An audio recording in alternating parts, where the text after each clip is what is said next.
एंडुरी पिठा प्रस्तुत करने आम तार सामग्री नवा आम बिरी 2 गुणा चाउल नवा जब बिरी हाफ केजी होता है तेल केजी चाउल चूना व्यवहार करवा एवं आटा को बेसी पतला करवा नहीं कि पानी दबा नहीं देखो केमती तार कंसिस्टेंसी रखाई एतिकी पतला कले खराब हो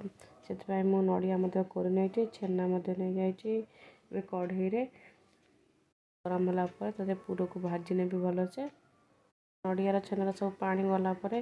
मुझे काढ़ी नहीं देखूँ ठंडा है एमती देखी मुझे इटिल छाँच नहीं देखूँ तार 3टा स्टेप पर तल को पानी देती पत्र को ये साइज रे काटी नहीं मुझे सुखिला पत्र हम आर काटी नहीं धोई नहीं ये पूरा थिला मोर आ चूना जोटा कि मुझे पूर्वर गोल गोटे दिन पूर्वर टे आण धरिकी देखूँ मुझे पानी मारिकी सब जाक चारिआड़ को पत्रर चारिआड़ को देदेची मझे पूर को नहीं जी आप पूर चाहिए काजू भांगिकी गुजराती गुंड पकई गोल पारे तार टेस्ट पाई एबे पत्र को बंद करना 2 साइड रू चापी नवा आण को एबे आम प्रथम थाकटा देकी मुझे सब जाक थोई देती स्टीम हाँपाई तापर सेकेंड थाक दे देचे एवं ता ऊपर 3 नंबर थाक देके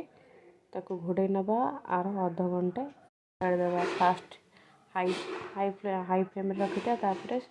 के सिम कर छाड़ी नवा तो ये मोर एंडुरी पिठा हो जाए मुझे काढ़ी नहीं टेस्टी